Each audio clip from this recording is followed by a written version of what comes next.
Hello, good morning student. तो फिर आज हम एक और नई क्लास के साथ आए जो कि हमारा आगे का पार्ट है, क्लास 4 है।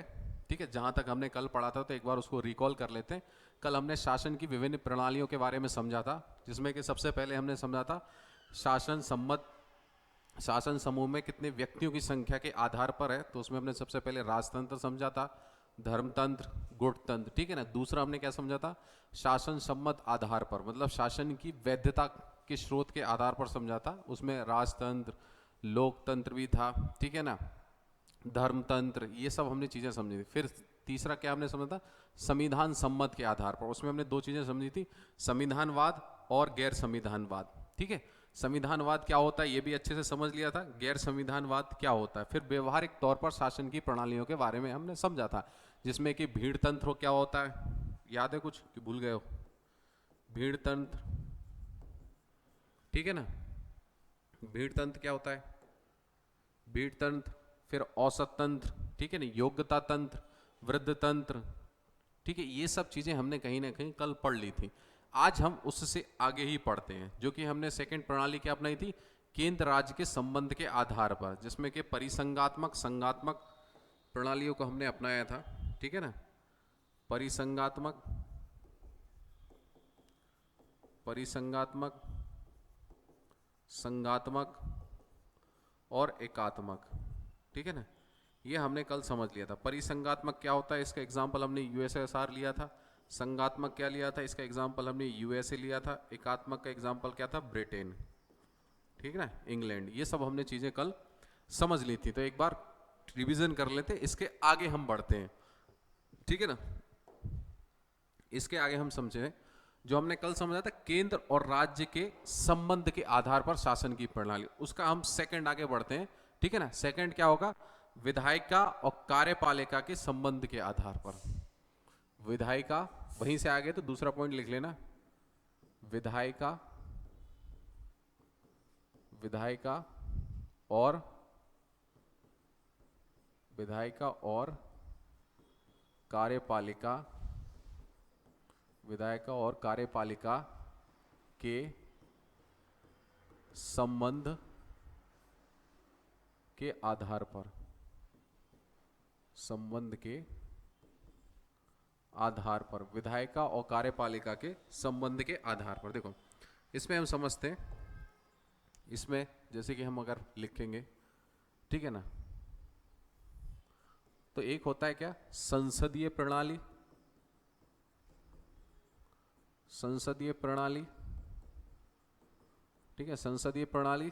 दूसरी क्या होती है, अध्यक्षीय प्रणाली, अध्यक्षीय प्रणाली।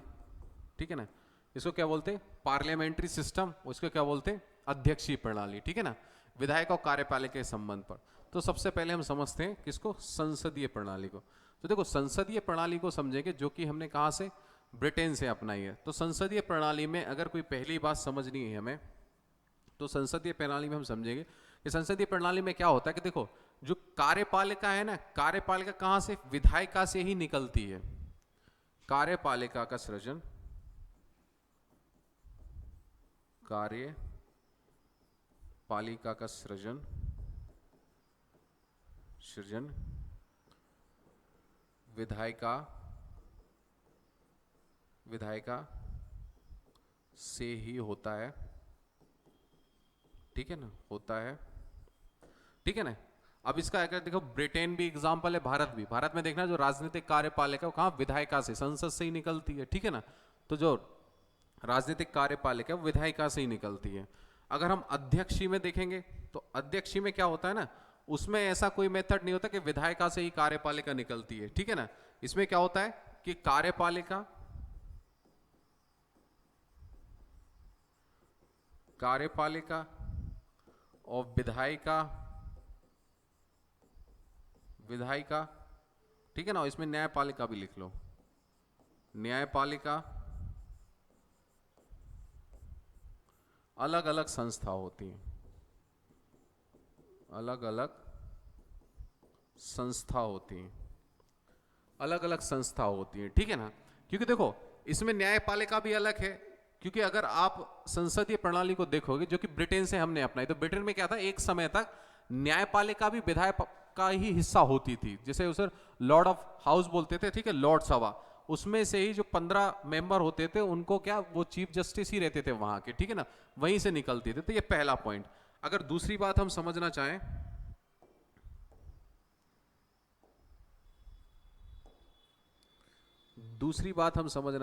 ठीक है ना, तो जो कार्यपालिका संसदीय प्रणाली में जो कार्यपालिका होती है ना, कार्यपालिका जो नेतागण होते हैं, उनका क्या कार्यकाल कहीं ना कहीं क्या होता है ना, एक निश्चित होता है, ठीक है ना, किसका, कार्यपालिका का। और कभी भी क्या होती है ना, इसको भंग भी किया जा सकता है। विधायिका का कार्यकाल 5 साल है, ठीक है ना, लेकिन जो विधायिका से राजनीतिक कार्यपालिका निकलती है उसका नहीं। तो विधानमंडल का कार्यकाल 5 वर्ष भले ही रहता है, इसमें लिख लो ना, विधानमंडल का कार्यकाल निश्चित रहता, लेकिन जो कार्यपालिका, राजनीतिक कार्यपालिका, राजनीतिक कार्यपालिका राजनीतिक कार्यपालिका का कार्यकाल निश्चित नहीं होता, अनिश्चित लिख लो, अनिश्चित, ठीक है। अब कमेंट बॉक्स में लिख के बताना कि प्रधानमंत्री का कार्यकाल कितना होता है, ठीक है ना। अब अध्यक्षीय प्रणाली में हम समझे, तो अध्यक्षीय प्रणाली में देखना कहीं ना कहीं संघीय कार्यपालिका का जो रहता है ना, उसका कार्यकाल बिल्कुल निश्चित रहता है, जैसे कि अमेरिका के राष्ट्रपति का, ठीक है ना। तो राष्ट्रपति का कार्यकाल या कार्यपालिका लिख लो, अभी कार्यपालिका समझ रहे हैं ना हम, कार्यपालिका लिख लो।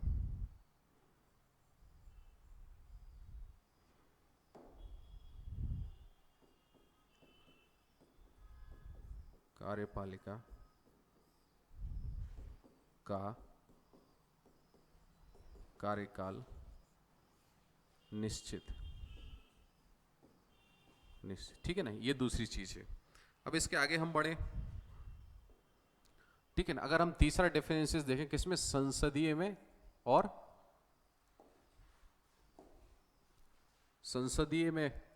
अध्यक्षीय। देखो तीसरा जो सबसे बड़ा डिफरेंस देखता है, जो आप भारत के भी परिप्रेक्ष्य में देखना और अमेरिका के भी परिप्रेक्ष्य में देखना और ब्रिटेन में, ठीक है ना, क्या होते हैं ना, इसके जो राष्ट्र प्रमुख होते हैं ना, चलो दूसरा कलर लिख लेते हैं, ये दिख ही नहीं रहा है,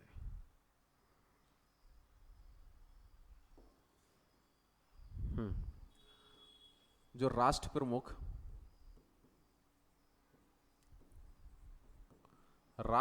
क्या होते हैं ना, नाम मात्र के अध्यक्ष होते हैं।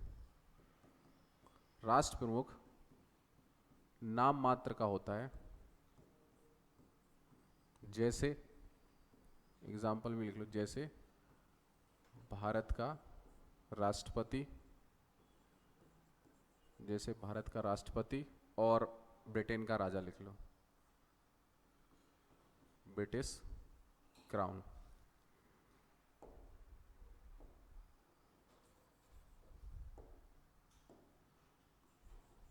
ब्रिटिश क्राउन,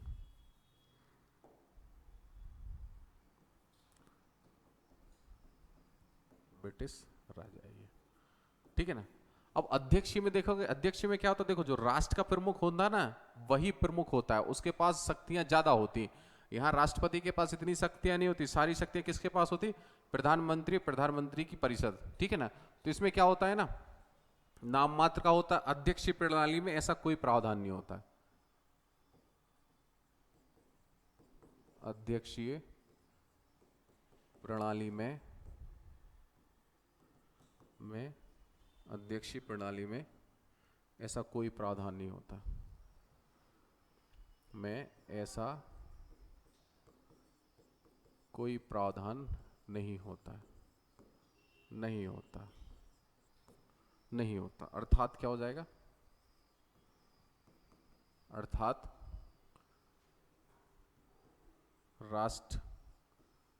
राष्ट्र प्रमुख ही राष्ट्र प्रमुख ही वास्तविक प्रमुख होता है। राष्ट्र प्रमुख ही वास्तविक प्रमुख होता है। राष्ट्र प्रमुख ही वास्तविक प्रमुख होता है, ठीक है, ये कारण है। अगर और डिफरेंसेस हमने देखना चाहें तो ठीक है, एक और डिफरेंस हम लिख लेते हैं। एक और डिफरेंस जैसे लिख लेते हैं हम फोर्थ। देखो आप भारत के एग्जाम्पल देखो, क्योंकि भारत ने संसदीय प्रणाली अपनाई है ना, तो देखो एक और डिफरेंस इसमें देखोगे तो कहीं ना कहीं देखना, मंत्री परिषद जो क्या होते हैं, लोकसभा के प्रति सामूहिक उत्तरदायित्व होता है, इसमें नहीं होता है। मंत्री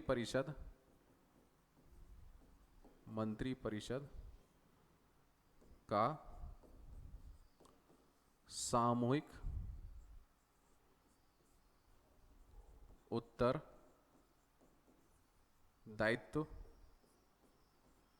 के सिद्धांत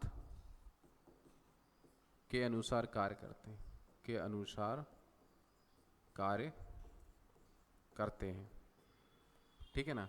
अध्यक्षीय प्रणाली में क्या है, अध्यक्षीय प्रणाली में ये कोई सामूहिक उत्तरदायित्व का सिद्धांत नहीं होता है। सामूहिक उत्तरदायित्व का सिद्धांत नहीं होता है, नहीं होता है, ठीक है ना, नहीं होता है। अगर आप और डिफरेंसेस करना चाहो तो और भी कर लेते हो, लेकिन सफिशिएंट है। जैसे कि क्या होता है कि जो संसदीय प्रणाली है ना, इसमें जो मंत्रियों की नियुक्ति होती है वो कहां से करनी पड़ती, विधायिका से, जो हम पढ़ चुके हैं, कार्यपालिका वहीं से निकलती, राजनीतिक अध्यक्ष। ये प्रणाली में ऐसा नहीं होता है। भारत में कोई भी मंत्री बनता है तो उसकी लोकसभा या राज्यसभा की सदस्यता जरूरी है, ठीक है ना, लेकिन अध्यक्षीय प्रणाली में नहीं होता। अमेरिका के राष्ट्रपति के पास ये पावर है कि वो अगर किसी मंत्री को नियुक्त करना चाहता है तो जरूरी नहीं है कि वो सीनेट का मेंबर हो, ठीक है ना, वो किसी को भी नियुक्त कर सकता है, तो ये पावर भी हो सकती है, ठीक है ना। 5 में लिख लेते हैं, मंत्री की नियुक्ति को मिटा देते, मंत्री की नियुक्ति के लिए आवश्यक है कि वह सदन का सदस्य हो, ठीक है, या सदस्य बनने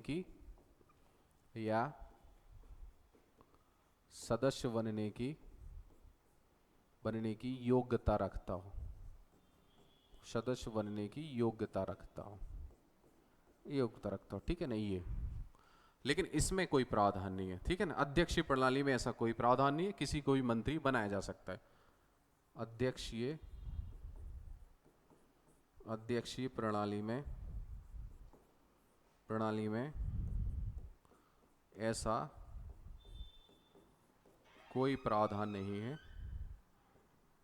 कोई प्रावधान नहीं है, किसी भी योग्य व्यक्ति को राष्ट्रपति मंत्री नियुक्त कर सकता है, ठीक है ना, ऐसी कोई बाउंडेशन नहीं है। तो देखो ये 4-5 डिफरेंसेस हैं जो कहीं ना कहीं अध्यक्षीय और लोकतांत्रिक प्रणाली में हमें देखने को मिलती है, संसदीय प्रणाली में, सॉरी, ठीक है। अब हम इसके चलते आगे हम समझते हैं कि देखो भारत ने क्या अपनाया है, ठीक है ना। तो भारत के संदर्भ में समझते हैं भारत ने कौन सी प्रणाली अपनाई है, ठीक है ना। भारत ने, या भारत की शासन प्रणाली, हेडिंग ऐसे कर लो, भारत की शासन प्रणाली।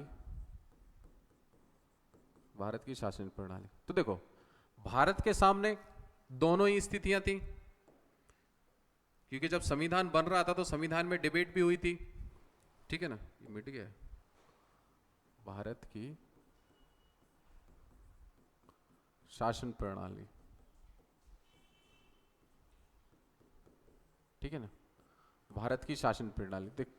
तो कॉन्स्टिट्यूशनल डिबेट में ये चर्चा हुई कि भारत को संसदीय प्रणाली अपनाना चाहिए या अध्यक्षीय प्रणाली अपनाना चाहिए। क्योंकि देखो अभी जो हमने पढ़ा है ना वो संसदीय प्रणाली के फायदे पढ़े हैं, अध्यक्षीय प्रणाली के फायदे, मतलब ये प्रोविजन क्या है वो पढ़े। अगर हम इसमें एनालिसिस जाएंगे ना तो दोनों प्रणालियों के कुछ फायदे हैं कुछ नुकसान है। जैसे कि अध्यक्षीय प्रणाली में क्या है कि कार्यपालिका कार्यकाल निश्चित है तो कहीं ना कहीं स्थायित्व बना रहता है। संसदीय प्रणाली में क्या है मंत्री परिषद मुख्यमंत्री का क्या कार्यकाल अनिश्चित है तो कहीं ना कहीं अस्थायित्व बना रहता है, ठीक है ना। अध्यक्षीय प्रणाली में हम जाएंगे तो स्थायित्व बना है तो कहीं ना कहीं तानाशाही होने की आशंका बनी रहती है। जैसे अमेरिका के राष्ट्रपति हैं जब भी बन जाते हैं तो आप 4-5 साल उन्हें हटा नहीं सकते हो, वो एक अलग बात है कि महाभियोग से, लेकिन अभी तक किसी को हटाया नहीं है तो कहीं ना कहीं किसकी तानाशाही की प्रवृत्ति आती है। संसदीय प्रणाली में क्या होता है कि अस्थायित्व रहता है, सरकार इंडिसबैलेंस होती रहती है, ठीक है ना। तीसरा अगर हम देखेंगे लाभ में तो संसदीय प्रणाली में क्या है कि जो मंत्री है ना मंत्री हमारे विधायिका से ही चुन के आते हैं, लेकिन अध्यक्षीय में क्या होते हैं कि आप किसी को भी चुन सकते हो, ठीक है ना। तो अध्यक्षीय में एक फायदा क्या है कि अगर हम मंत्री को सीनेट या यहां से नहीं चुनना है, राष्ट्रपति के पास ये अधिकार है कि वो मंत्री को कहीं से भी चुन सकता है, तो फिर क्या होता है कि मंत्री को वो राष्ट्रपति बड़े अच्छे योग्य मंत्रियों को चुनेगा, ठीक है ना। शिक्षा मंत्री को चुनेगा तो किसी कॉलेज के प्रोफेसर को चुन लेगा, तो मतलब योग्य मंत्री वाली बातें होंगी, ठीक है ना, जो कि हमारे यहाँ नहीं हो पाएंगी। अब भारत में क्या है कि भारत में प्रधानमंत्री को चुनना है, किसमें से विधायिका में से ही कार्यपालिका निकलती है, तो कहीं ना कहीं वहां योग्यता का कॉन्सेप्ट फेल हो जाता है, ठीक है ना। तो ये अपने अपने किसके अध्यक्षीय प्रणाली और संसदीय प्रणाली के लाभ हैं और हानि है। अब भारत के संदर्भ में समझते देखो, तो भारत ने अगर सिद्धांतता समझा जाए तो क्या अपनाया, संसदीय प्रणाली अपनाई है। उसका मेन कारण क्या है, उसके दो कारण दिए गए हैं। सिद्धांतता संसदीय प्रणाली अपनाई है, सिद्धांतता संसदीय प्रणाली, ठीक है ना। तो कॉन्स्टिट्यूशनल डिबेट में समझे कि सिद्धांतता संसदीय प्रणाली, ठीक है ना। इसका मेन कारण यह था, अगर आप मेन कारण समझोगे कारण क्या रहा था, देखो सबसे पहला कारण तो यह था, सबसे पहला कारण तो यह था कि कहीं ना कहीं क्या था, ब्रिटिश हम पे रूल कर रहे थे, तो ब्रिटिश रूल के करने के कारण क्या हुआ कि भारत में इन्होंने भी संविधान लागू कर दिया। भारत का संविधान नहीं, ब्रिटेन का संविधान। तो कई सारे एक्ट आते गए ना, तो एक हिसाब से देखा तो संवैधानिक तंत्र चल रहा था ब्रिटेन का, ठीक है ना। उसी संवैधानिक तंत्र के अंतर्गत कौन सा चल रहा था, संसदीय प्रणाली चल रही थी। तो भारत के लोगों को उस संसदीय प्रणाली का कहीं ना कहीं अच्छा खासा अनुभव हो चुका था, ठीक है ना। भारतीय जनता को ब्रिटिश रूल के समय या ब्रिटिश राज के समय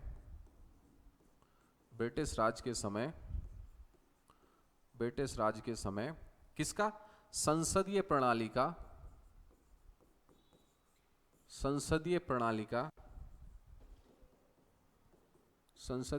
का अच्छा खासा अनुभव हो चुका था, अच्छा खासा अनुभव हो चुका था, ठीक है ना। पहला कारण ये था।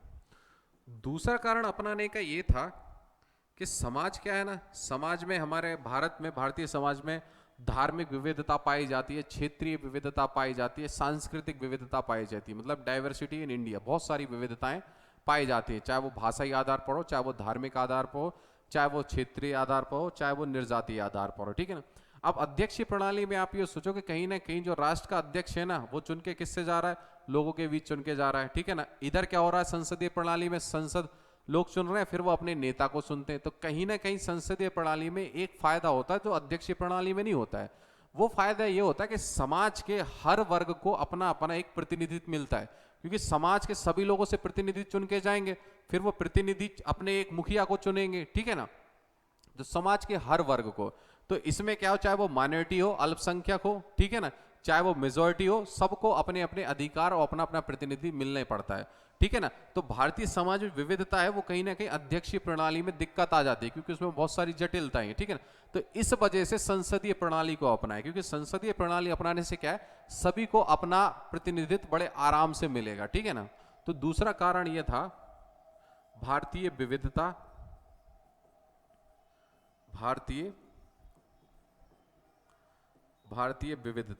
ठीक है ना। अब चाहे वो क्या हो, भारतीय विविधता, सामाजिक ओ, ठीक है ना, विविधता क्या हो, क्षेत्रीय विविधता, क्षेत्रीय विविधता, धार्मिक विविधता, ठीक है ना, भाषाई विविधता, ठीक है ना, या सांस्कृतिक विविधता, ठीक है ना, सांस्कृतिक विविधता, ये इसकी वजह से अपनाया गया, ठीक है ना।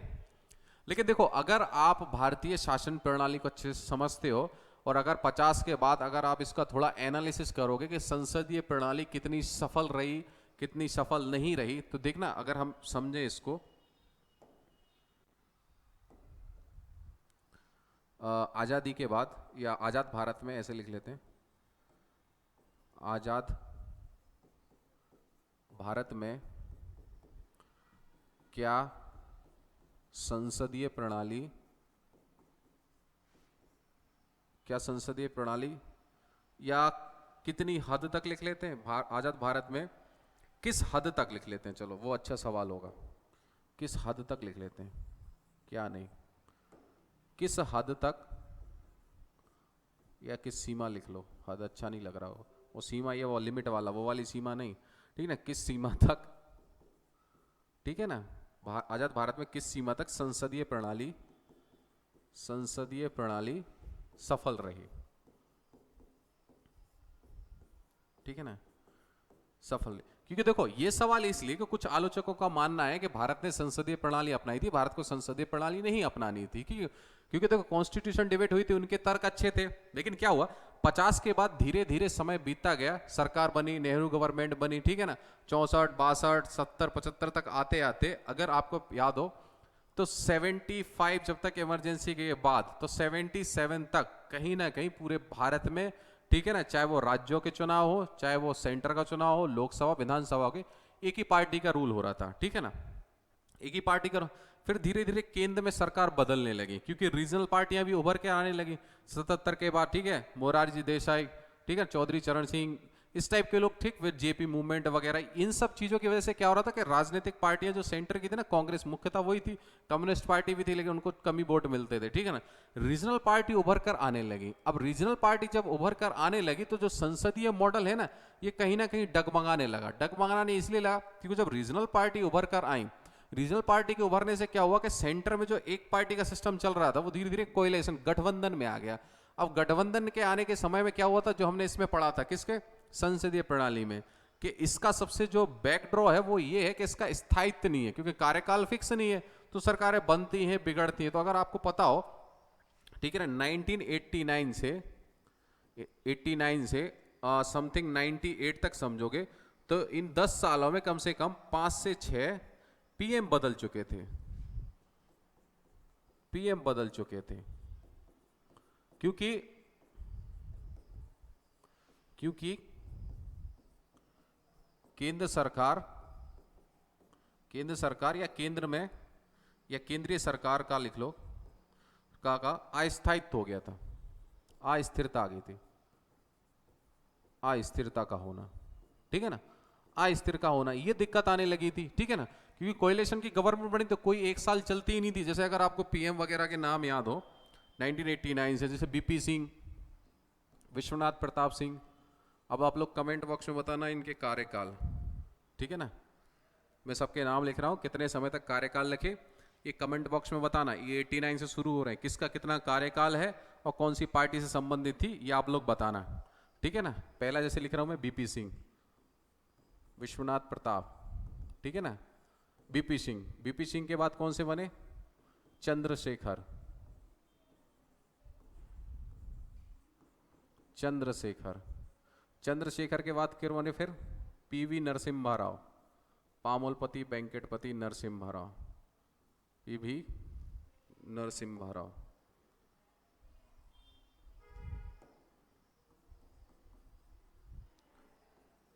नरसिम्हा राव, ठीक है ना। फिर फोर्थ में हमारे कौन आ जाएंगे, पीवी नरसिम्हा राव के बाद अटल बिहारी वाजपेयी,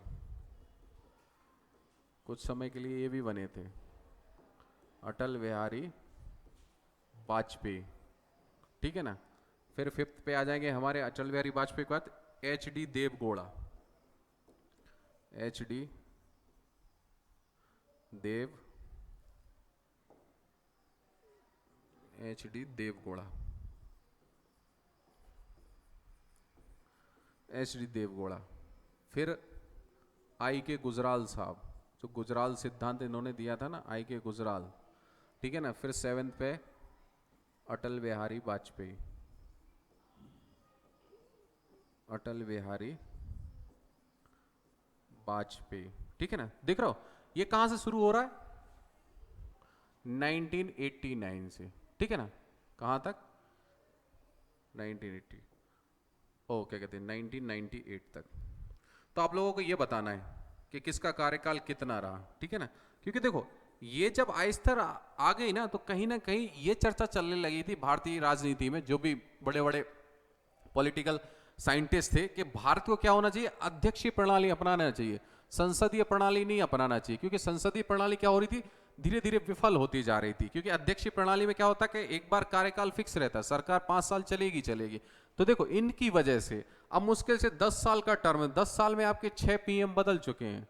कोई 1 साल रहा, वाजपेयी जी 13 दिन रहे, फिर 13 महीने रहे, कोई 1.5 साल रहा, कोई 6 महीने रहे। इस तरह से वो चीजें समझ में आने लगी थी, ठीक है ना। तो कहीं ना कहीं वो डिबेट भी आप याद रख सकते हो, ठीक है। लेकिन हम उतने ज्यादा एनालिसिस में नहीं जाते हैं, क्योंकि हम अभी सिर्फ और सिर्फ किससे, एक इंफॉर्मेटिव पीटी के अकॉर्डिंग हमें चलना है, ठीक है। तो ये स्थिति रहती है। तो सिद्धांततः भारत ने संसदीय प्रणाली ही अपनाई है।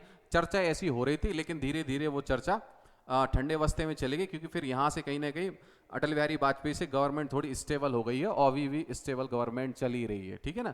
वाजपेयी के बाद फिर मनमोहन सिंह गवर्नमेंट आई, फिर नरेंद्र मोदी की गवर्नमेंट चली रही है, ठीक है।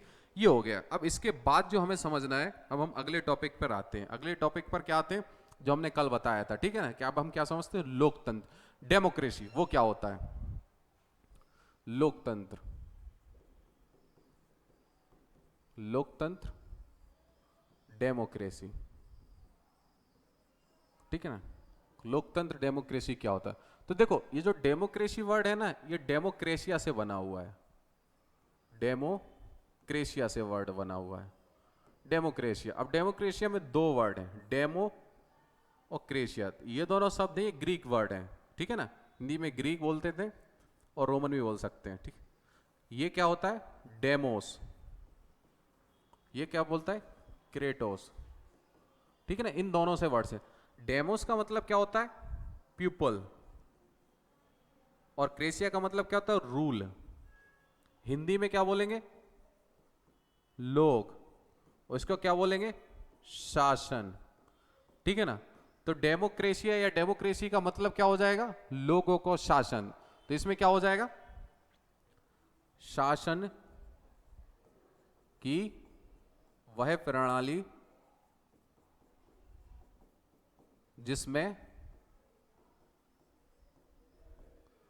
लोग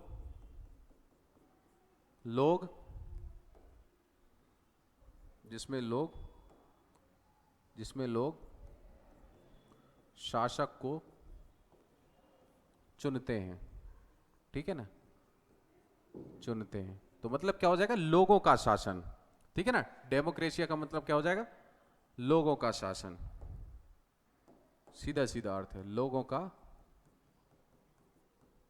का शासन, ठीक है ना। ये है हमारा डेमोक्रेसी का मतलब, ठीक है ना। अब अगर आप अब्राहम लिंकन की परिभाषा याद हो आपको, तो उन्होंने क्या कहा था, जनता का जनता के लिए, जनता पर शासन, जनता के लिए जनता पर शासन, या जनता के द्वारा शासन, बातें की होती है, ठीक है ना। तो ये क्या है, ये अब्राहम लिंकन ने डेफिनेशन दी थी, जो बेट्सबर्ग में दी थी इन्होंने, बेट्सबर्ग में भाषण में कहा था, भाषण में, ठीक है ना। किसने, अब्राहम लिंकन ने, जो बाद में अमेरिका के राष्ट्रपति भी बने, ठीक है ना। और वैसे अगर कोई पीटी में पूछ ले, पीटी में इतना ही पूछते हैं जनरली, और कुछ नहीं पूछते हैं, कि एक ग्लोइन दार्शनिक हुए हैं, उन्होंने ये संकल्पना दी थी, ठीक है ना, कौन सी?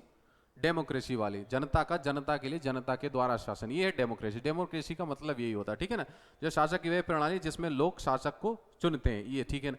अब क्या होता है कि डेमोक्रेसी के बहुत सारे प्रकार होते हैं। डेमोक्रेसी का हम विकास भी समझना चाहें तो समझ सकते हैं, लेकिन डेमोक्रेसी का विकास आप ऐसे मत समझो, आप डेमोक्रेसी का मतलब समझ लो, ठीक है ना। तो जब आप हिस्ट्री पढ़ते रहोगे ना तो इसका विकास धीरे धीरे समझ लेना, वरना विकास पे ही हमारी 1-2 घंटे की क्लास हो जाएगी, ठीक है ना। उसमें नहीं जाते हम फिर इसके आगे बढ़ते हैं। लोकतंत्र के प्रकार हम समझते हैं, लोकतंत्र के प्रकार, लोकतंत्र के प्रकार, ठीक है ना, लोकतंत्र के प्रकार। तो इसमें सबसे पहले हम समझते हैं किसको?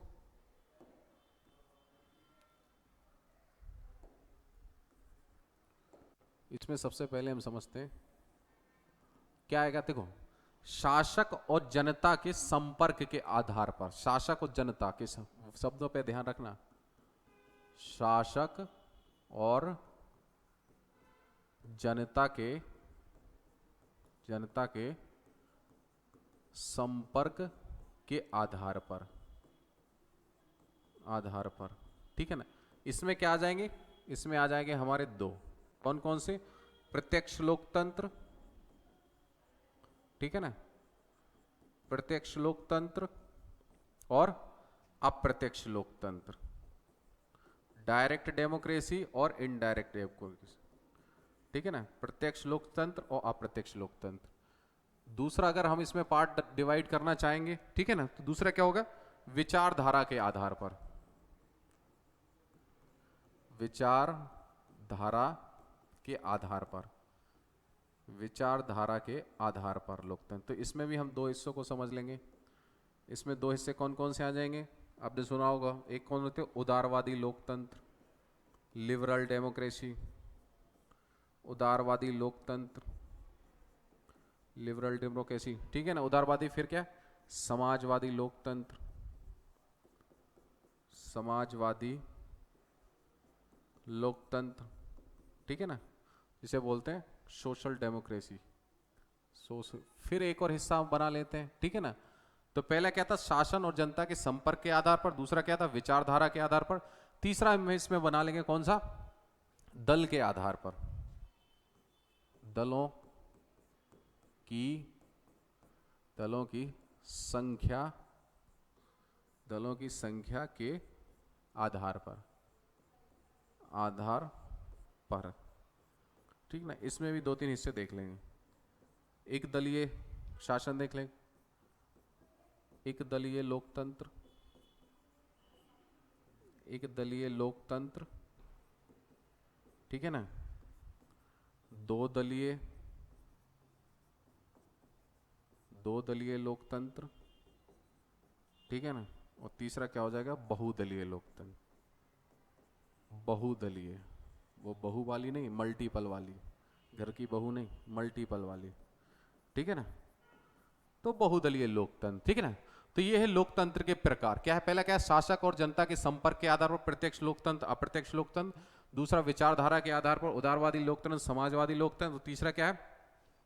दल के आधार पर, दलों की संख्या के आधार पर, एक दल दो दलीय, ठीक है ना। अब इनको एक एक करके थोड़ा समझ लेते हैं और फिर हम आगे बढ़ते हैं। तो सबसे पहले हम समझते हैं क्या प्रत्यक्ष लोकतंत्र, ठीक है ना।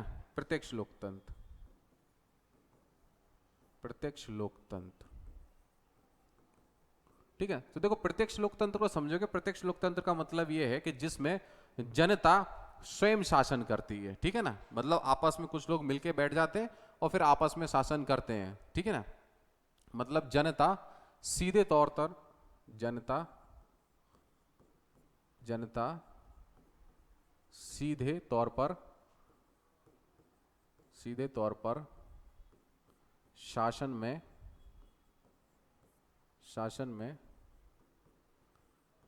शामिल होती है, शासन में शामिल होती है, ठीक है ना। जनता सीधे तौर पर शासन में शामिल होती है, ठीक है ना, ये है। लेकिन देखो, आज के समय में ये पॉसिबल नहीं। ये पहले यूनान वगैरह में देखने को मिलता था।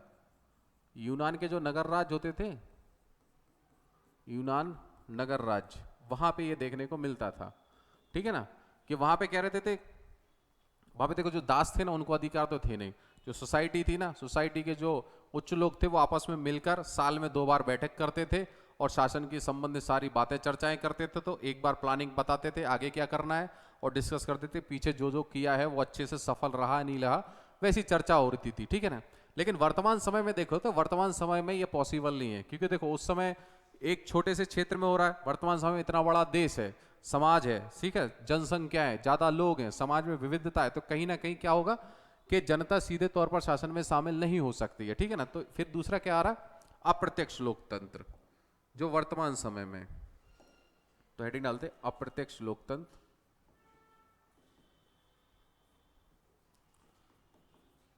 अप्रत्यक्ष लोकतंत्र, ठीक है ना। अप्रत्यक्ष लोकतंत्र में क्या हो जाता है, जनता सीधे तौर पर शासन में शामिल नहीं होती है,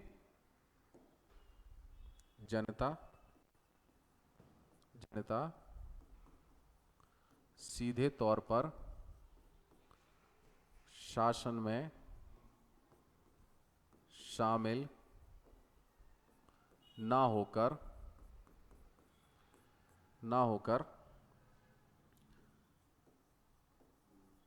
प्रतिनिधि के माध्यम से शासन में शामिल होते, प्रतिनिधि के माध्यम से शासन में शामिल होते हैं, ठीक है ना। ये पोजीशन है उनकी, प्रतिनिधि के माध्यम से शासन में शामिल होते हैं, ठीक है। तो दुनिया में देखो जितने भी देश हैं ना, वर्तमान समय में जितनी भी लोकतांत्रिक प्रणालियां हैं, ठीक है ना, अप्रत्यक्ष, इसको प्रतिनिधित्व लोकतंत्र भी बोलते हैं, प्रतिनिधित्व मूलक लोकतंत्र, ठीक है ना। क्योंकि आज के समय में पॉसिबल नहीं है कि सभी लोग बैठ के, अब 150 करोड़ पॉपुलेशन है तो कि सभी लोग बैठ के शासन करेंगे, नहीं नहीं, दिक्कत आ जाएगी, ठीक है ना। तो क्या हो जाएगा, प्रतिनिधि कि हम अपने सामने वाले प्रतिनिधि को भेज रहे हैं लोकसभा में, वो हमारे ऊपर शासन करेगा, ठीक है ना। तो हमने उसको चुना है, ठीक है, प्रतिनिधि के सामने, और वो हमारा रिप्रेजेंटेटिव है, हम नहीं है, लेकिन हमारा प्रतिनिधि वो करेगा, वो क्या है, अप्रत्यक्ष लोकतंत्र। तो वर्तमान समय में जितने भी लोकतंत्र है ज्यादातर में अप्रत्यक्ष लोकतंत्र को ही अपनाया गया है, चाहे वो अमेरिका हो, ठीक है ना, भारत हो, ब्रिटेन हो, जापान हो, जर्मनी हो, फ्रांस हो, वो सब कौन से अप्रत्यक्ष लोकतंत्र हैं आधुनिक काल में, ठीक है ना। और जो प्रत्यक्ष लोकतंत्र थे ना, जनता सीधे तौर पर, ये अभी आपको पूरी तरह कहीं नहीं मिलेगा, लेकिन इसके थोड़े थोड़े अंश मिल सकते हैं, जैसे कि स्विट्जरलैंड में क्या होता है,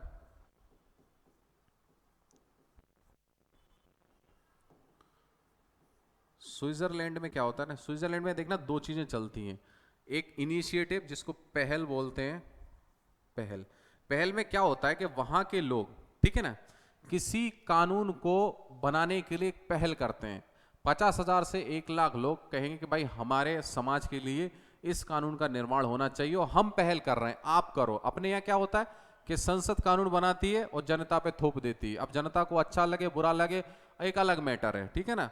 उधर क्या होता है ना, अभी अप्रत्यक्ष, प्रत्यक्ष में क्या होगा कि सब वही लोग मिलके, तो कहीं ना कहीं स्विट्जरलैंड में क्या ये स्थिति पहल वाली, कि कानून के लिए समाज लोग एक संख्या 50,000 1 लाख के बीच में रिटेन फॉर्म में देंगे कि आप इस कानून का निर्माण करो या आपने जो कानून बनाया उसमें संशोधन करो, तो उसको पहल बोलते हैं। फिर उसके उपलक्ष्य में दूसरा क्या होगा, जिसको जनमत संग्रह बोलते हैं, ठीक है ना। जनमत संग्रह, जनमत संग्रह का मतलब यह है कि स्विट्जरलैंड की पब्लिक से कोई भी कानून बनाया जाएगा, तो कानून बनाने से मेंबर ऑफ पार्लियामेंट से पास होता है ना, ऐसे नहीं, ये जनता से उसका उस कानून पर जनमत संग्रह कराती है, ठीक है ना। जनता से मतलब राय पूछती है, भारत या और किसी देश की तरह नहीं कि कानून बना दिया अब आपको लागू करना है, ठीक है ना। अब चाहे वो कानून अच्छा लगे नहीं लगे जो भी लगे, आप फिर सुप्रीम कोर्ट जाओ, वो फिर अलग लड़ाई हो जाती है। तो जनमत संग्रह वाली स्विट्जरलैंड में आपको ये डायरेक्ट इलेक्शन के देख सकते हैं, ठीक है ना। अब भारत की अगर हम बात करें तो भारत में देखो, भारत ने सिद्धांतता या मतलब व्यवहार में भी देखेंगे तो यही है, कौन सा, यही लोकतंत्र अपना है, कौन सा, अप्रत्यक्ष लोकतंत्र। तो इधर हम समझ लेते दूसरे पेज पर, भारत में, भारत ने अप्रत्यक्ष लोकतंत्र, भारत ने अप्रत्यक्ष लोकतंत्र, अप्रत्यक्ष लोकतंत्र को अपनाया,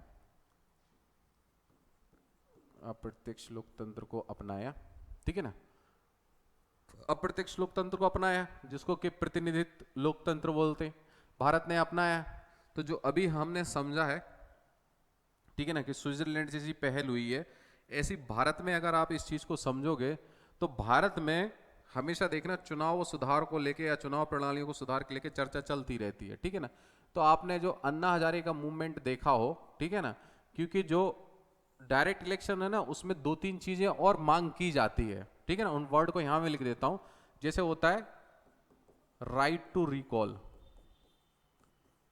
राइट टू रिकॉल इसको बोलते हैं वापस बुलाना,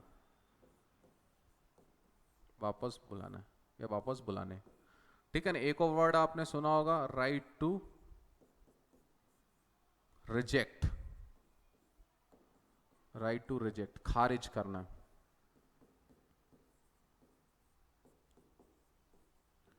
खारिज करना, ठीक है ना। Right to information, right to information, right to information,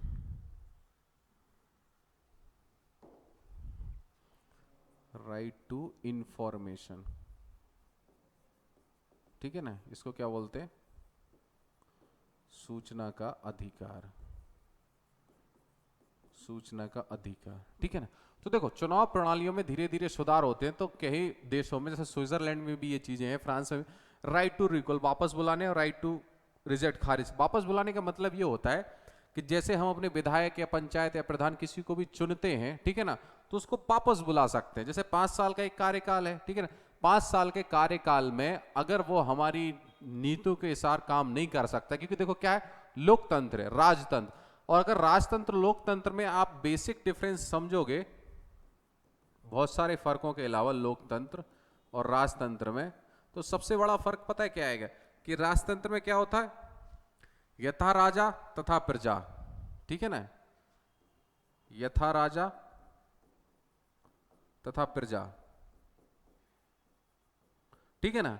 और लोकतंत्र में क्या हो जाएगा, यथा राजा तथा प्रजा का मतलब क्या है कि जैसा राजा होगा वैसा ही प्रजा होगी, ठीक है ना।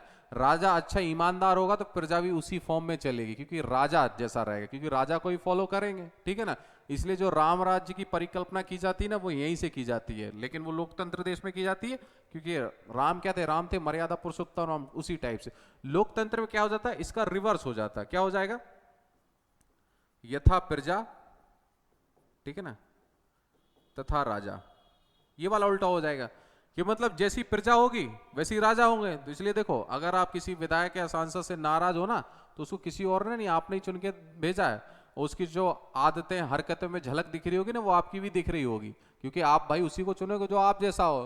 तो सोच समझ के चुना करो, थोड़ा वोटर का अधिकार का अच्छे से उपयोग करो, ठीक है ना। तो ये देखो, ये मैं बोल रहा था जो, तो इधर क्या हो रही है कि अब लोकतंत्र में हम जिसको चुन के भेज रहे हैं, ठीक है ना, अब जो उसने मैनिफेस्टो बताया अगर उसके हिसाब से काम नहीं कर रहा है या वो हमारे अनुकूल काम नहीं कर रहा है, तो कहीं ना कहीं क्या होता है, राइट टू रिकॉल होता है, कि हम उसको वापस बुला सकते हैं कि भाई आप रहने दो, घर बैठ जाओ, अब हम दूसरे किसी को चुन लेंगे, बहुत हो गया, शासन तुमसे ना हो पाएगा, ठीक है ना, जैसे अभी कुछ लोगों से नहीं हो पा रहा है, उस टाइप की बात है। राइट टू रिजेक्ट क्या होता है, खारिज करने की, हमें खारिज करने का भी अधिकार है, ठीक है। और राइट टू इन्फॉर्मेशन, सूचना का भी अधिकार है, ठीक है। तो भारत में जो अप्रत्यक्ष लोकतंत्र अपनाया है ना, ठीक है ना, वो सिद्धांत अपनाया, लेकिन उसमें कहीं ना कहीं सुधार होने की प्रक्रिया रहती है। और सुधार कौन से, जो मैं डायरेक्ट इलेक्शन वाले बता रहा ना, उसके कुछ अंश लेने की बात की जाती है। तो जो अन्ना हजारे मूवमेंट चला था ना, उसमें यही सब बातें की गई थी, अन्ना हजारे आंदोलन, अन्ना हजारे आंदोलन, अन्ना हजारे आंदोलन में यही मुद्दे हटाए गए थे कि हमें राइट टू रिकॉल का अधिकार होना चाहिए, रिजेक्ट का होना चाहिए, राइट टू इन्फॉर्मेशन तो बहुत पहले ही मिल चुका था, ठीक है ना। और एक लोकपाल भी था, लोकपाल, तो इनकी यही मांग मांगी गई थी और कोई मांग नहीं मांगी गई थी, लोकपाल, ठीक है ना। तो सिद्धांततः देखा जाए तो भारत ने अप्रत्यक्ष लोकतंत्र को अपनाया है। अप्रत्यक्ष लोकतंत्र के वो सारे गुण होते हैं, प्रतिनिधित्व, जो हमने पढ़ चुके हैं, ठीक है ना। डायरेक्ट लोकतंत्र क्या होता है वो भी हम समझ चुके हैं। इसके बाद जो सेकंड चीज है जो हमने अभी पढ़ी थी, वो क्या पढ़ी थी, समाजवाद विचारधारा के आधार पर, ठीक है ना। तो विचारधारा के आधार पर क्या था, एक साइड क्या था, समाजवाद,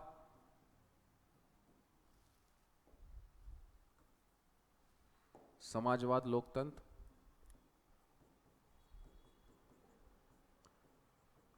समाजवाद लोकतंत्र, दूसरा क्या था? उदारवाद लोकतंत्र।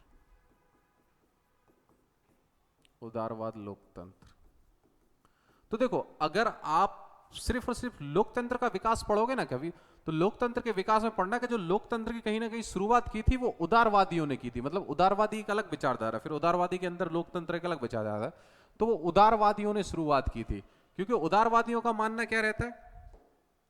उदारवादियों कहीं ना कहीं व्यक्तिगत, मतलब व्यक्ति सेंट्रिक बात करती, इंडिविजुअल, ठीक है ना, कि व्यक्तिगत और व्यक्ति को कुछ अधिकार होना चाहिए। वहीं से सामान्यता, स्वतंत्रता, बंधुत्वता, वहीं से ये चीजें निकली हैं कि व्यक्ति अपने आप में इतना विवेकशील है कि उसे और किसी के शासन करने की जरूरत नहीं है। अब जब उदारवादों ने यह मान लिया कि व्यक्ति अपने आप में इतना विवेकशील है कि किसी और को शासन करने की जरूरत नहीं है, तो फिर व्यक्ति को शासन करना चाहिए। वहीं से ये लोकतंत्र निकला हुआ है। क्योंकि जब व्यक्ति इतना विवेकशील है तो शासन खुद ही को करना चाहिए, तो फिर भाई लोकतंत्र आया। क्योंकि फिर हम अपने शासक को चुनेंगे, बस फर्क इतना है कि वो हम इनडायरेक्ट चुन रहे हैं। क्योंकि देखो, तो कहीं ना कहीं व्यक्ति केंद्रित सोच है, व्यक्ति केंद्रित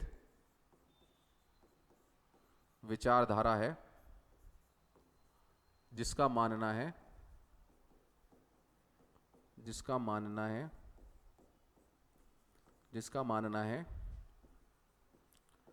व्यक्ति अपने आप में बड़ा विवेकशील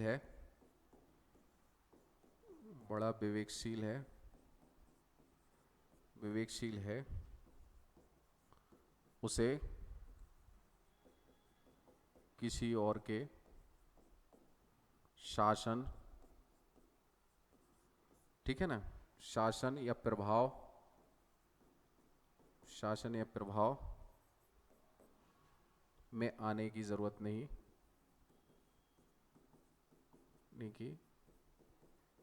नहीं चाहे वह समाज का हो, राज्य का हो, ठीक है ना, किसी भी टाइप का हो। और इस विचारधारा को मानने वाले अमेरिका, ठीक है ना, ब्रिटेन, ठीक है ना, और जर्मनी, ये सब उदारवादी। और यहीं से लोकतंत्र की नहीं, क्योंकि देखो उदारवादी में बता रहा हूं व्यक्ति केंद्रित है। अब व्यक्ति केंद्रित है तो भाई किसी और शासन से नहीं चला, तो खुद शासन करेंगे, ठीक है ना। वो कहीं ना कहीं स्वतंत्रता, सामान्यता, वहीं से विचार निकले, ठीक है ना।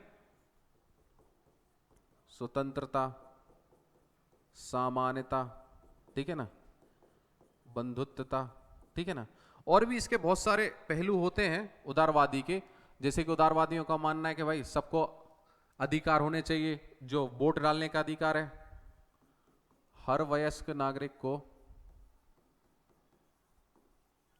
को वोट डालने का अधिकार होना चाहिए, वोट डालने का अधिकार, ठीक है ना, वोट डालने का अधिकार, ठीक है ना। और जो शासक वर्ग है, और शासक वर्ग में समूह है, तो उम्मीदवारों को बढ़ चढ़ के भाग लेना चाहिए, ठीक है ना। शासन में लोगों का ज्यादा हिस्सा होना चाहिए, ठीक है ना। ये उदारवादियों का मानना है। और भी बहुत सारी बातें होती हैं, ठीक है ना। जैसे कि जो न्यायपालिका है उस पर कार्यपालिका या विधायिका का प्रभाव नहीं होना चाहिए। तो बोल लेते हैं हम एक वर्ड में, स्वतंत्र और निष्पक्ष न्यायपालिका होना चाहिए। स्वतंत्र और निष्पक्ष न्यायपालिका, स्वतंत्र और निष्पक्ष न्यायपालिका होनी चाहिए, ठीक है ना। फोर्थ क्या है, जो चुनाव वगैरह होते हैं ना, वो भी होना चाहिए फेयर, ठीक है ना। चुनाव किसी के प्रभाव में चुनाव ना, प्रभाव मुक्त होना चाहिए, चुनाव प्रभाव मुक्त होना चाहिए, ठीक है ना। ये बहुत सारी बातें हैं जो उदारवादी हैं। जो वर्तमान में आपको लोकतंत्र की जितनी भी विशेषताएं निकलती है ना, वो कहीं ना कहीं उदारवादी लोकतंत्र से निकलती है, ठीक है ना। उदारवादी लोकतंत्र। इसके बाद हमारा क्या था जो हमने पढ़ा है, समाजवादी लोकतंत्र। देखो समाजवादी लोकतंत्र क्या है। समाजवादी लोकतंत्र तो ये है कि समाजवादियों का मानना है कि जो ये उदारवादी लोकतंत्र है ना, ये तो कुछ नहीं, ये फिजूल की बातें करते रहते हैं और ये इन पे तो व्यंग करते रहते हैं कि उदारवादी लोकतंत्र ऐसे ही है, कुछ जमा नहीं है इनके अलावा। क्योंकि देखो, अगर आपसे कोई बात कहे कि स्वतंत्रता सामान्यता बंधुता की बात करते हैं, ठीक है ना, तो स्वतंत्रता में क्या सामान्यता छिपी है? नहीं छिपी है, क्योंकि कहीं ना कहीं ये कैपिटलिज्म को सपोर्ट करेगा, ठीक है ना। समाजवाद लोकतंत्र ना वही कहते हैं कि हम ही अच्छा समाजवाद लेके आएंगे। और लोकतंत्र का मतलब ये है कि समाजवाद क्या है? एक विचारधारा है जो लोकतंत्र के हिसाब से लाना चाहते हैं। समाजवाद विचारधारा है जो लोकतंत्र के माध्यम से लोकतंत्र के माध्यम से लोकतंत्र के माध्यम से लोकतंत्र के माध्यम से लाना चाहते हैं, ठीक है ना, लाना चाहते हैं। अब समाजवाद क्या होता है? देखो, समाजवाद विचारधारा है जो लोकतंत्र के माध्यम से लाना चाहते हैं। समाजवाद में बहुत सारे वेरिएशन है, बहुत सारे वेरिएशन है, क्योंकि देखो, भारत में अगर समाजवाद के सबसे बड़े जो सपोर्टर थे या सबसे बड़े फन्ने खां वगैरह बोल सकते हैं जो लाए थे, वो कौन से थे? नेहरू जी, ठीक है ना। वो कौन सा? वो लोकतांत्रिक डेमोक्रेटिक की बात करते थे, ठीक है ना, लोकतांत्रिक समाजवाद की, मतलब डेमोक्रेटिक सोशलिज्म के। तो सबसे बड़े पहरी कौन थे समाजवादी लोकतंत्र के? नेहरू जी, ठीक है ना। वो भी किसको? समाजवाद में बहुत सारी ब्रांचेज है, जैसे एक फेबियन समाजवाद होता है, ठीक है ना, फेबियन समाजवाद, ये ब्रिटेन में ही था। और फेबियन समाजवाद ही क्या लोकतंत्र समाजवाद होता है, क्योंकि मार्क्सवाद का भी समझदार, वो थोड़ा हिंसक होता है, ठीक है ना, वो क्रांति वगैरह की बातें करते रहते हैं, ठीक है ना। अभी कॉमरेड वगैरह जो रहते हैं ना, वो सब कौन से? मार्क्सवादी फॉलो वाले, लाल सलाम वाले, लाल झंडा लिए वाले, कम्युनिस्ट पार्टी वाले, और कॉमरेड बने घूम रहे हैं। तो जो कॉमरेड है वो कमेंट बॉक्स में बताएं कि भाई हम भी कॉमरेड हैं, ठीक है ना, उस टाइप की बातें। तो फेबियन समाजवाद, जो जॉर्ज बर्नार्ड शॉ वगैरह थे, जॉर्ज बर्नार्ड शॉ, ठीक है ना, ये एनी बेसेंट भी इसकी समर्थक थी, जो क्या बात करते थे कि समाजवाद लोकतंत्र के हम किससे माध्यम से आएंगे? लोकतंत्र के माध्यम से समाजवाद लाना चाहते हैं कि हम समाज के बीच जाएंगे, अपनी बातें रखेंगे, चुन के आएंगे, फिर हम समाजवाद लाना चाहते थे, ठीक है ना। तो फेबियन समाजवाद ही क्या है? भारतीय संस्करण में इसको समाजवादी लोकतंत्र बोलते हैं, और ज्यादा फर्क नहीं है, अगर कभी पीटी में पूछे। समाजवादी लोकतंत्र को ही फेबियन बोलते हैं, क्योंकि वहां पे ब्रिटेन में एक फेबियन सोसाइटी करके चलती थी जो कहीं ना कहीं लोकतांत्रिक समाजवाद की बात करते थे, क्योंकि वो कम्युनिस्ट वाले थे जो मार्क्सवादी समाजवाद की बात करते थे, मार्क्सिज्म, वो थोड़ी अलग हिंसक वाली बातें करते थे, ठीक है ना, फेबियन। और भी बहुत सारे थिंकर हैं, लेकिन हमें पॉलिटिकल साइंस में नहीं जाना, अभी हमें थोड़ा बेसिक बेसिक समझ में चलना, ठीक है ना। अब जो समाजवाद की मुख्य बातें हैं ना, कि समाजवाद लोग किसकी बातें करते हैं, उसको समझ लेते हैं कि ये समाजवाद लाना चाहते हैं। तो देखो, समाजवाद में अगर सबसे पहला पॉइंट आप समझोगे तो कहीं ना कहीं ये किसकी बातें करते हैं? संपत्ति का सामाजिकरण की बातें करते हैं, ठीक है ना, संपत्ति के सामाजिकरण की बात करते हैं, सोशलाइजेशन ऑफ प्रॉपर्टी, ठीक है ना, संपत्ति के सामाजिकरण की बात करते हैं। संपत्ति के सामाजिकरण का मतलब ये है कि देखो, जो संपत्ति है ना, राष्ट्र की संपत्ति है, ठीक है ना, उसका सामाजिकरण मतलब समाज में वो बराबर भागों में बंटना चाहिए, और समाज में जो विषमता है उनको कम करना चाहिए, ठीक ना। समाज में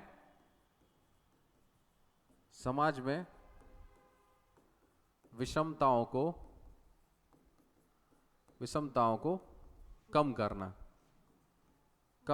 ठीक है ना। वो विषमताएं किसी भी टाइप की हो, चाहे वो आय को लेके हो, ठीक है ना, चाहे वो आर्थिक हो, ठीक है ना, चाहे वो शैक्षिक हो, कोई भी चीज हो, ठीक है ना, उन सब चीजों को कम करना है। और तीसरी अगर हम चीज समझेंगे तो देखो, जो वयस्क मताधिकार की बात की थी ना, वो ये भी करते हैं, क्योंकि सबको मत देने का अधिकार होना चाहिए, ये भी समाज की बात होती है, ठीक है ना।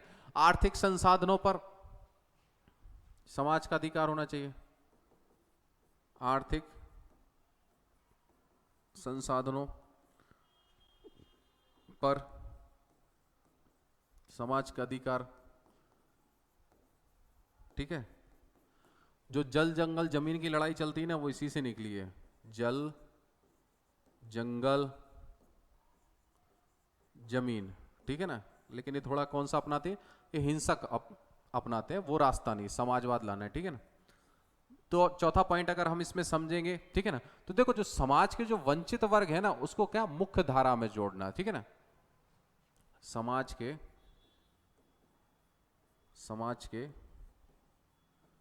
वंचित वर्ग को, वंचित वर्ग को, ये भी मिटा देते हैं, वंचित वर्ग को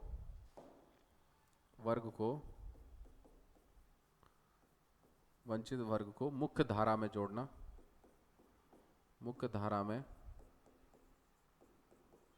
जोड़ना। अब वंचित में क्या आ जाएंगे, कुछ भी आज, ठीक है ना, दलित आ जाएंगे, पिछड़े वर्ग वाले,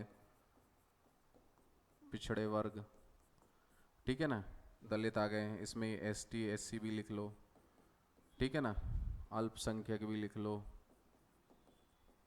ठीक है ना, महिलाएं भी लिख लो, ठीक है ना, और क्या कहते एजेड वगैरह तो लिख लो आप, इसमें बुजुर्ग लिख लो, जो सीनियर सिटीजन है, बुजुर्ग, थर्ड जेंडर लिख लो, ठीक है ना। मतलब जो समाज में हाशिए पर लोग चले गए उनको बराबर अधिकार मिलने चाहिए, ठीक है ना। ये पांचवा लिखा, अगर लिखा चाहे हम तो, ठीक है ना, तो प्राइवेट संपत्तियों को समाप्त करना, ये सब बातें कौन से करते, समाजवादी विचारधारा वाले, ठीक है ना। आय की असमानता को कम करना, ठीक है ना, समाज में जो विषमता है उनको कम करना, ये समाजवाद वाली विचारधारा है, ठीक है। अब इसके जो मेन थे वो कौन थे, जो मैंने अभी बताया था कि सबसे बड़े सपोर्टर कौन थे, सबसे बड़े सपोर्टर कौन थे, समाजवादी लोकतंत्र के, समाजवादी लोकतंत्र के, समाजवादी लोकतंत्र के जवाहरलाल नेहरू, जवाहरलाल नेहरू, ठीक है ना। और भारत का जो समाजवाद है ना, थोड़ा विशिष्ट समाजवाद है, ठीक है ना, वो हम जब प्रियम्बल पढ़ेंगे ना उसमें अच्छे से समझ लेंगे, ठीक है ना। और इसी समाजवाद को लाने के लिए कहीं ना कहीं क्या हुआ, भारत के प्रस्तावना में ये वच जोड़ा गया, ठीक है ना। तो 42 में संविधान संशोधन, 42 में संविधान संशोधन द्वारा 1976 में, द्वारा कहा, प्रस्तावना में, प्रियम्बल में, प्रस्तावना में लोकतांत्रिक समाजवाद शब्द जोड़ा गया, लोकतांत्रिक समाजवाद, ठीक है ना। और बात एक ही होती है, या समाजवादी लोकतंत्र, दोनों बात एक ही होती है, समाजवादी लोकतंत्र, ठीक है ना। इन सब की बातें की गई हैं, ठीक है। तो ये हो गया कौन सा, विचारधारा के आधार पर। तो हमने विचारधारा के आधार पर भी समझ लिया, ठीक है ना। अब इसके बाद जो हमारा क्या था, दल के बारे में हमने पढ़ा था, तो दलों को समझ लेते हैं, एक दलीय, दो दलीय, तीन दलीय क्या होता है, ठीक है। इसको मिटाई देते हैं, ठीक है ना। तो देखो वो यही समझ लेते हैं, वो ज्यादा बड़ा नहीं है, एक दल, पहला क्या था, एक दल, ठीक है। तो देखो एक दल का मतलब ये होता है कि किसी भी देश में शासन प्रणाली में, ठीक है ना, एक दल का मतलब क्या होता है कि या तो उसे संवैधानिकता एक दल पे मिली हो, मतलब संविधान में प्रावधान हो,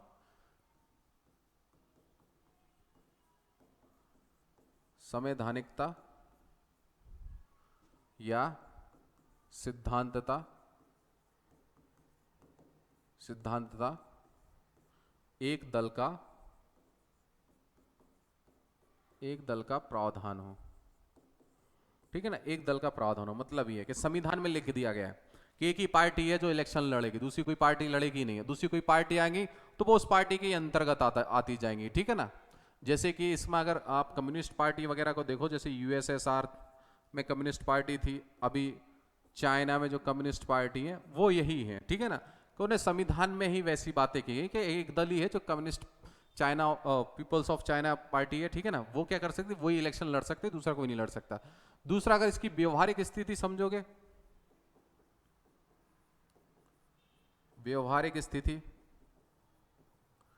ठीक है। तो व्यवहारिक स्थिति का मतलब ये है कि देखो क्या हो रहा है कि एक पार्टी रूल कर रही है, ठीक है ना, पार्टी दूसरी भी है, लेकिन दूसरी पार्टी क्या है, सत्ता में नहीं आ पा रही है, ठीक है ना। तो वो क्या हो जाएगा, वन पार्टी सिस्टम है, लेकिन वो क्या कुछ समय तक है, कब तक है, जब तक कि कोई दूसरी पार्टी सत्ता में ना आ जाए, तो उसको व्यवहारिक स्थिति बोलते हैं। जैसे भारत में आप देख सकते हो, भारत में आजादी के बाद 77 तक आजादी के बाद 77 तक, मतलब 1950-51 के इलेक्शन के बाद 1977 तक एक पार्टी ही रही है या एक दल का शासन रहा है, एक दल का शासन रहा है, ठीक है ना। ऐसे अलग अलग देशों में, और जनरली अगर किसी भी देश की आप हिस्ट्री पढ़ोगे, चाहे ब्राजील हो, चाहे श्रीलंका हो, चाहे नेपाल हो, चाहे कोई भी, तो उसमें देखना जो पार्टी देश को आजादी दिलाने में आगे रहती है उसी पार्टी का कुछ समय तक शासन रहता ही रहता है देश में, साउथ अफ्रीका में, ब्राजील में, किसी में भी, ठीक है ना। तो ये हो गया वन पार्टी सिद्धांतता। इसके बाद दूसरा पार्टी अगर हम समझेंगे, ठीक है ना, दूसरा क्या था हमारा, दो party system, two party system, दो पार्टी, दो पार्टी, ठीक है ना, या दो दल, और दो दल लिख लेते हैं, दो दलीय व्यवस्था, ठीक है ना, दो दलीय व्यवस्था। इसमें भी वही बात आ रही है, इसमें कौन सी आ रही कि सिद्धांतता या संवैधानिक तौर पर दो दलों की बात की गई होगी, ठीक है ना। संवैधानिक, ठीक है ना, या सिद्धांतता दो दलों की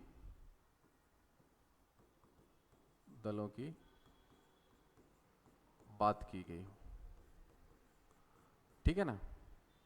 जैसे कि इसमें संविधान में तो वर्णन नहीं है, ठीक है ना, लेकिन व्यवहार में अगर देखा जाएगा तो इसका एग्जाम्पल आपको सबसे अच्छा मिलेगा कहाँ, व्यवहार में ब्रिटेन और अमेरिका में मिल जाएगा।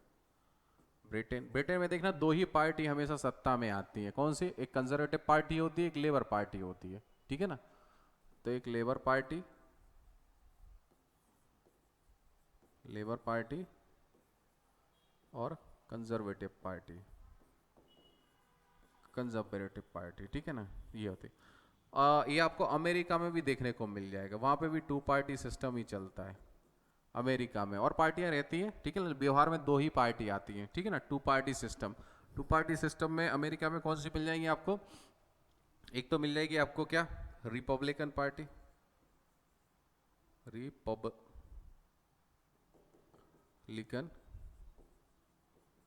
रिपब्लिकन पार्टी, और फिर कौन सी, एक इंडिपेंडेंट पार्टी। हाँ, दोनों पार्टी है ना, इंडिपेंडेंट डेमोक्रेटिक है, रुको नाम गलत आ रहा अपना, डेमोक्रेटिक, रिपब्लिकन और डेमोक्रेटिक, दो पार्टियां हैं, डेमोक्रेटिक पार्टी, ठीक है ना, ये पार्टी सिस्टम है, ठीक है, ये वाला, ये हो गया। देखो टू पार्टी सिस्टम। अब तीसरा हमारा क्या था, तीसरा हमारा था बहुपार्टी, बहुदलीय व्यवस्था,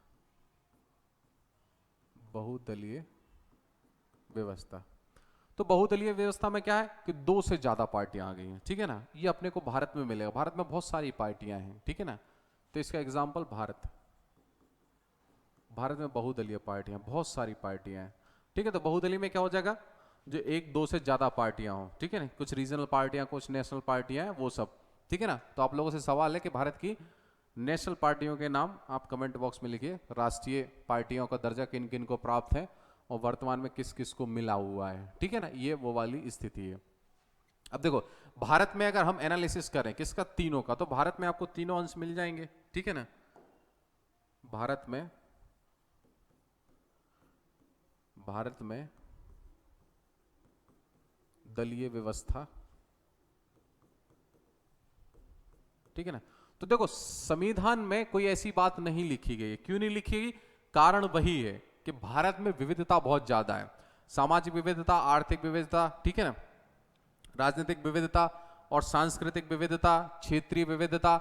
इन विविधताओं के कारण अगर हम एक पार्टी सिस्टम कर देंगे तो कहीं ना कहीं दिक्कत आएगी। दिक्कत वही आएगी कि लोकतंत्र देश में सभी पार्टियों का रिप्रेजेंटेशन हो ही नहीं पाएगा। और लोकतंत्र की अगर हम खूबियां पढ़ेंगे तो लोकतंत्र की खूबी एक ये भी रहती है कि वहां कम से कम 2, 3, 4 पार्टी सिस्टम होना ही चाहिए, क्योंकि अगर वन पार्टी सिस्टम होगा तो सभी लोगों का रिप्रेजेंटेशन नहीं हो पा रहा होगा, ठीक है ना। तो लोकतंत्र में एक ये भी खूबी होती है। तो कहीं ना कहीं अगर हम देखें तो देखो भारत में तीनों के अंश मिल जाएंगे आपको। तीनों को कैसे, अगर आजादी के बाद हम जाएंगे तो हमें कहीं ना कहीं एक दल मिलता है, वो था कांग्रेस। 77 तक एक दलीय व्यवस्था मिलती है, ठीक है ना। कहां तक, 50-51 से 77 तक, ठीक है ना। फिर हमें मिलती है बहुत दो दलीय व्यवस्था, ठीक है ना, जो कहीं ना कहीं अपन 78 से कहां तक मान लेते हैं, 70, 80 या 88 तक समथिंग मान लेते हैं, 88 तक, ठीक है ना। 88 के मान लेते हैं। देखो अब यहां से जो यहां तक का पीरियड था ना बहु पार्टी वाला, ये थोड़ा विवादित है। विवादित ऐसा है कि कहीं, क्योंकि देखो ये जो काल है ना 1989 से 98 तक, इसमें जो अभी हम पीछे पढ़ के आए ना, इसमें कहीं ना कहीं वही चर्चा होने लगी थी कि भारत को संसदीय प्रणाली से कहां चले जाना चाहिए, अध्यक्षीय प्रणाली पर। कारण क्या था, सरकार का अस्थायित्व होना। कारण मैंने वही बताया था कि रीजनल पार्टियां उभर कर आने लगी, तो बहुत सारी पार्टियां आ रही हैं, ठीक है ना। अब वो सरकार बना रही है, बहुमत दे रही हैं, फिर पीछे खींच रही हैं, इस तरह के सरकार क्या होने, इनस्टेबल होने वाली, ठीक है। बहुदलीय व्यवस्था आ गई, तो वहीं से फिर एक चर्चा नई ये भी शुरू हो गई थी। क्या चर्चा हो गई थी कि अब बहुदलीय पद्धति या दो दलीय पद्धति, एक दलीय पद्धति ऐसी कोई व्यवस्था है नहीं, लेकिन अब हमें भारत के संविधान में ऐसी व्यवस्था कर देनी चाहिए। क्या व्यवस्था कर देनी चाहिए कि कम से कम दो दलीय व्यवस्था आ जाए, ठीक है ना। चर्चा होने लगी। अब चर्चा होती है तो भाई सरकार जो है कानून तो उन्हीं को बनाना है, ठीक है ना। लेकिन अब चर्चा के बीच में क्या हुआ, 98 से कहीं ना कहीं सरकार का स्थायित्व आ गया, भारत सरकार का, या भारत की सरकार का स्थायित्व आ गया, ठीक है ना।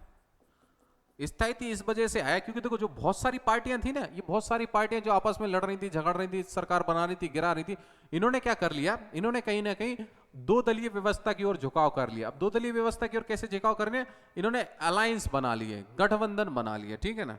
गठबंधन कैसे, अब आपने सुना होगा एक यूपीए एक एनडीए, ठीक है ना।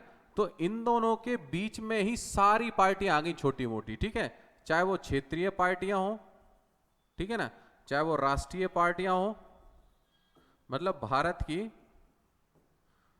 की अधिकतम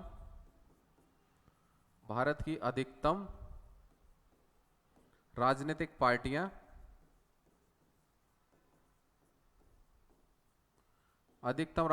कहां आ गई, या तो यूपीए में चलेंगी या एनडीए में चलेंगी। तो एक हिसाब से क्या होगा, टू पार्टी सिस्टम होगा, हो गया ना। एक यूपीए एक एनडीए, बस सारी इसी पार्टी के अंदर चलेंगी, ठीक है ना। यूपीए क्या होता है, यूनाइटेड प्रोग्रेस अलायंस,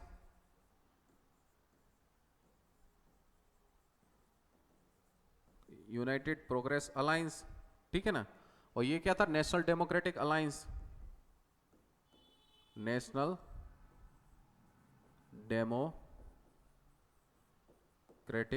अलायंस, ठीक है ना, अलायंस बन रहा है। अब अगर आप वर्तमान में देखो 2024 में, तो देखना एनडीए तो चल रहा है, यूपीए खत्म कर दिया इन्होंने, इसका नाम बदल दिया, मतलब यूपीए का नाम बदल दिया। अभी आपने देखा क्या नाम है, INDIA, ठीक है ना। इसका नाम क्या है, इंडियन नेशनल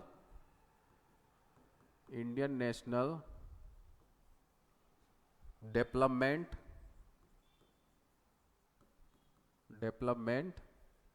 इंक्लूसिव अलायंस, ये नया नाम दे दिया। तो भारत में भी क्या चल रहा है, भारत में दोनों ही चल रहे हैं, टू पार्टी आ गए हैं, ठीक है ना। तो भारत की अगर स्थिति देखें, जो हमने आजादी के बाद ये भी विश्लेषण कर लिया, ठीक है। तो ये स्थितियां हैं, ठीक है। ये हमारा हो गया आज का टॉपिक खत्म, ठीक है ना।